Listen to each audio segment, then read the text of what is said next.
Assalamualaikum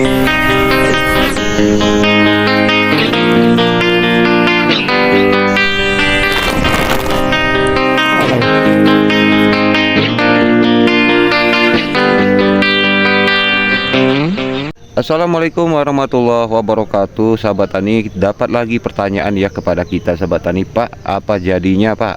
Dan apa faktanya Pak jika kita lakukan pemangkasan di luar jadwal atau pemangkasan tidak serentak? Padahal pemangkasan kopi ini ada jadwal tertentu supaya hasilnya merata dan setiap perbatang kopinya akan dapatkan hasil yang banyak ya sahabat tani. Oke, simak sahabat tani ya, ini sangat penting. Nah, di sini akan saya tunjukkan bukti dan fakta kepada sahabat tani. Mari simak ya. Baik sahabat tani, di hadapan kita ini saya tunjukkan yang pemangkasannya tepat waktu, dan yang ini pemangkasan saya lakukan dengan waktu yang tidak tepat ya sahabat tani. Terlihat perbedaan, dan seharusnya kalau memang ini tepat kita lakukan seperti yang di situ ya, sudah pasti hasilnya sama seperti di situ sahabat tani, akan muncul buah yang banyak ya. Nah, tapi ini apa jadinya sahabat tani, seperti sebagaimana kita lihat ya.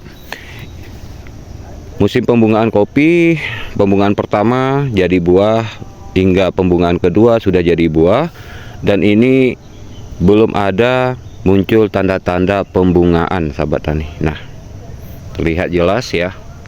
Nah, ini belum saya lakukan pencucian sahabat tani. Dan ini saya ambil contoh 2 batang saja pada sahabat tani ya, apa jadinya dan apa bahayanya jika kita melakukan pemangkasan dengan jadwal yang tidak tepat, atau bisa dikatakan di waktu yang tidak serentak ya. Saatnya kita lakukan pemangkasan ini harus serentak supaya pengeluaran bunganya dan buahnya bakal serentak gitu ya. Oke, masalah pertama ya jelas itu tadi sahabat tani, masalah di jadwal pemangkasan. Sering sekali kita menganggap remeh jadwal pemangkasan sahabat tani. Terlebih kalau kita yang tidak memahami jadwalnya, maka jadinya akan seperti ini. Hasilnya zong sahabat tani ya. Nah oke, kan saya bagikan sahabat tani karena saya lakukan sendiri dengan tangan saya, jadi saya tahu.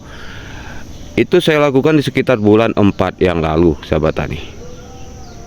Dan ini saya sengaja lakukan di bulan 6-nya sahabat tani ya. Berarti berbeda 2 bulan. Ya, di bulan keempat, ini di bulan ke-6 sahabat tani. Terlihat hasilnya 0 sahabat tani. Nah, jadi ada keterangan yang lebih jelas ini saya bagikan pada sahabat tani kenapa bisa jadi begini. Sebagaimana kita tahu, pembuangan cabang, ranting kering, tunas-tunas yang tidak perlu, sudah pasti kalau sudah kita buang, tanaman kopi ini akan membutuhkan waktu untuk memulihkan diri, untuk menumbuhkan cabang dan tunas yang baru, sehingga bisa menghasilkan pembungaan yang baru lagi sahabat tani. Nah, di situ masalahnya ya sahabat tani, masalah limit ya. Masalah waktu tanaman kopi ini memulihkan diri.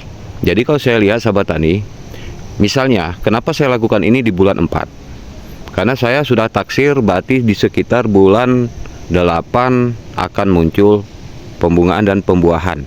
Nah gitu sahabat tadi. Walaupun kita tidak tahu pembungaan pertamanya di bulan berapa munculnya, dan pembungaan keduanya di bulan berapa munculnya, karena akibat perubahan iklim. Tapi sahabat tani bisa pelajari dari situ sahabat tani. Misal ya sahabat tani ya, 4 bulan lagi mau masuk masa pembungaan dan pembuahan. Nah, maka sebelum 4 bulan itu sahabat tani sudah selesai melakukan pruning, pemangkasan, pencucian, itu sudah sahabat tani lakukan. Jadi setelah sahabat tani lakukan itu, maka di 4 bulan kemudian sudah pasti tunas, cabang, dan ranting baru pada tanaman kopi kita ini sudah bermunculan, dan sudah waktunya akan mengeluarkan bunga dan pembuahan. Nah, kita bandingkan dengan ini. Jadi bisa kita katakan itu kan di bulan 4 dan ini di bulan 6. Berarti perbedaan 2 bulan, hanya 2 bulan ya. Nah, itu bulan 4, ini di bulan 6. Berarti perbedaan 2 bulan. Jadi kita lihat, hanya dengan perbedaan 2 bulan pun tetap berpengaruh pada tanaman kopi kita ini. Nah, ini sebenarnya ini sudah waktunya memunculkan pembungaan dan pembuahan. Namun karena pertumbuhan tunas dan cabangnya perlu waktu, ya, dan tanaman kopinya butuh waktu memulihkan diri, maka terakhir yang terjadi apa? Terlambat. Nah, jadi di sini ceritanya terlambat. Makanya jadwal pemangkasan itu dianjurkan serentak. Ya, misalnya di bulan 4. Di bulan 4 bagaimana caranya sahabat tani sudah selesai lakukan seluruh pemangkasan. Supaya nanti pulihnya serentak dan pembungaan, pembuahan kopinya akan serentak. Itu dijamin sahabat tani. Saya berani jamin. Ya, kecuali bagi kita yang pemangkasannya tidak serentak. Nah, itu jadinya seperti ini. Ini fakta ya sahabat tani. Hanya selisih beda 2 bulan saja. Seharusnya kalau ini saya lakukan di bulan 4 juga, sama seperti di sana, sudah pasti sama-sama keluar pembungaan dan pembuahan. Nah, itu peranan penting kenapa kita harus memahami jadwal pemangkasan. Nah, jadi dengan satu batang yang sudah zong ini, sudah termasuk kita rugi sahabat tani ya. Yang seharusnya menghasilkan buah justru tidak menghasilkan buah akibat kesalahan kecil, yaitu jadwal pemangkasannya yang salah ya, atau tidak sesuai jadwal. Oke sahabat tani, ini sudah saya aplikasikan juga ini MKP KNO 3 putih. Dan sekaligus di sini saya bagikan kepada sahabat tani juga apa sih hasil dari pemberian MKP KNO 3 putih. Ini sudah aplikasi kedua saya berikan ke tanaman kopi ini.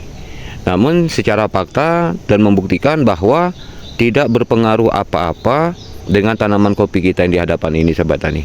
Ini kesalahannya di mana sahabat tani?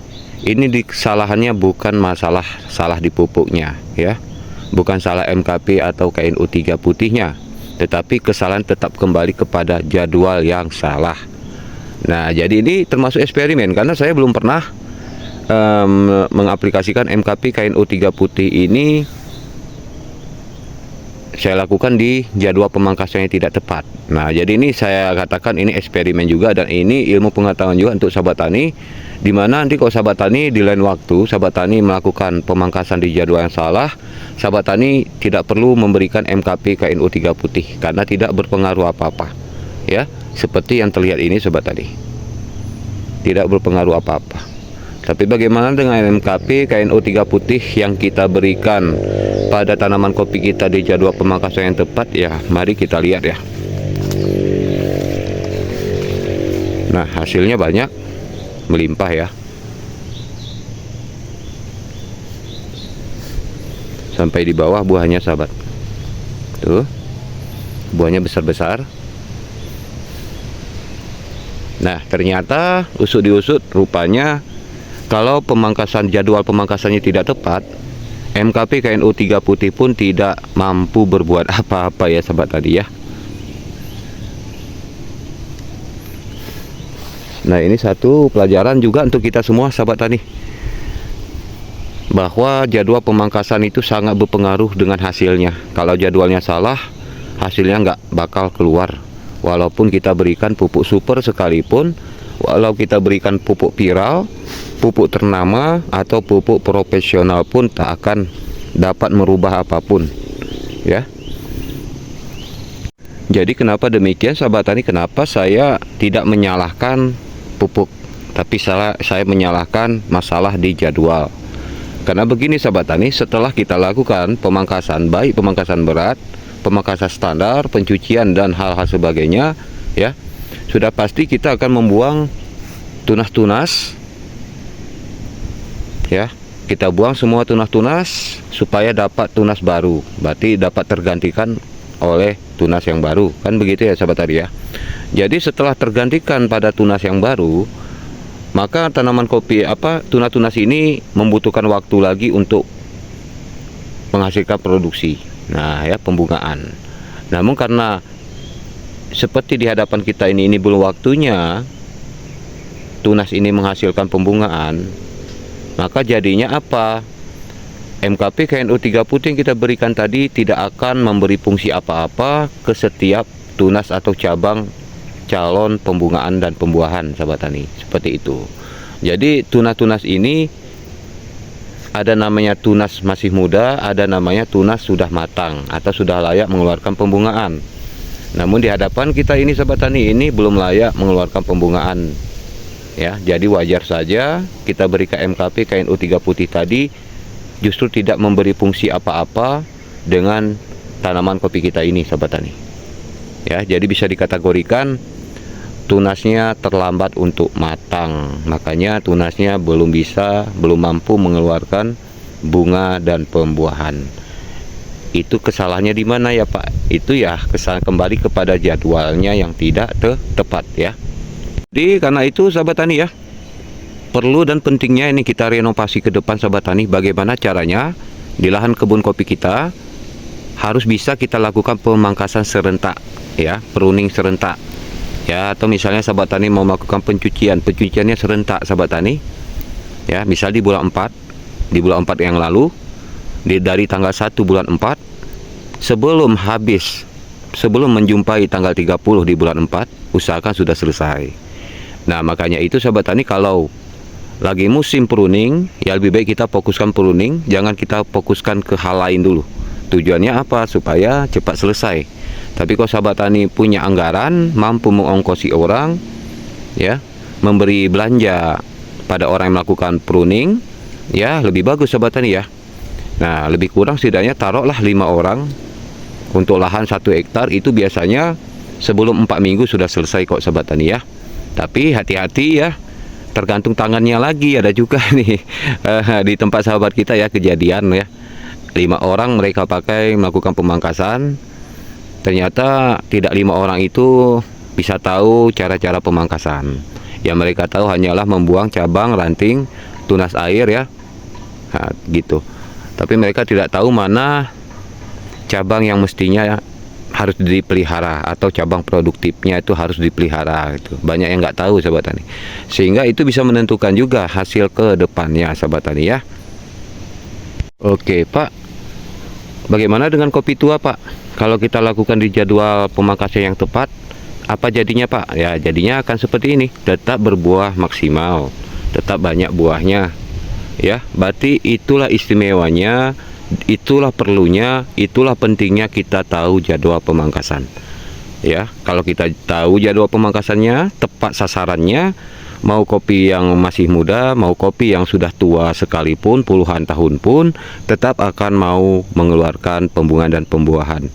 Nah ini di hadapan kita ini kopi Ateng Super, usianya sudah 21 tahun sahabat tani. Tapi produksinya coba lihat masih mampu kita pertahankan. Ya, karena kebanyakan petani kopi itu kalau udah tanaman kopinya masuk ke 8 tahun ke atas itu kewalahan dan tidak mampu mempertahankan produksinya, sehingga banyak petani kopi memilih jalan yaitu membongkar dan menanam ulang. Padahal kalau kita tahu solusinya, kita tahu caranya, tidak perlu kita membongkar ulang. Bahkan ini bisa dinikmati oleh anak dan cucu kita ke depan tanpa harus kita menanam ulang sahabat tani ya. Nah kita memang harus pintar ya, harus tahu berinovasi ke depan bagaimana sahabat tani, supaya kita tidak lelah. Kalau untuk menanam ulang kan butuh perjuangan ya sahabat tani ya, perlu perjuangan, pembersihan gulma setiap waktu ya kan. Nah, habis itu harus ya menunggu proses yang lama, membutuhkan 18 bulan ya kalau kopi Ateng Super. Kalau kopi tim Borbor itu membutuhkan 2,5 tahun paling optimalnya ya sahabat tani. Oke kalau begitu Pak, kalau kita sudah terlanjur ya sudahlah, kayak mana ya gitu ya.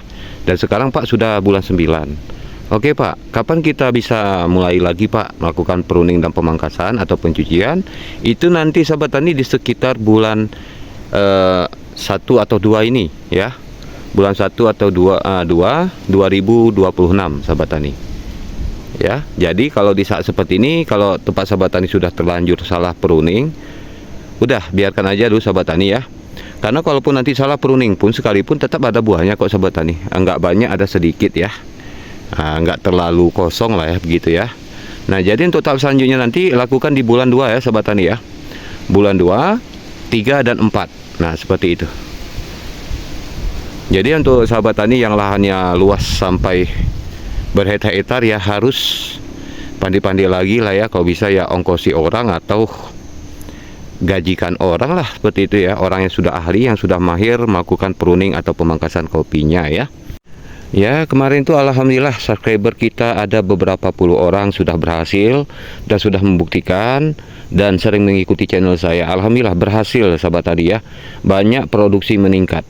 Yang tadinya mereka orang yang pendatang yang memang tidak pernah seumur hidupnya budidaya kopi, memelihara kopi, apalagi pemangkasan kopi ya. Sekarang sudah pandai, sudah bisa saya tengok sahabat tani, malah mereka berbagi kepada tetangga-tetangganya gitu ya, kebun-kebun terdekat gitu. Alhamdulillah menjadi berkah juga ya untuk saya juga ya.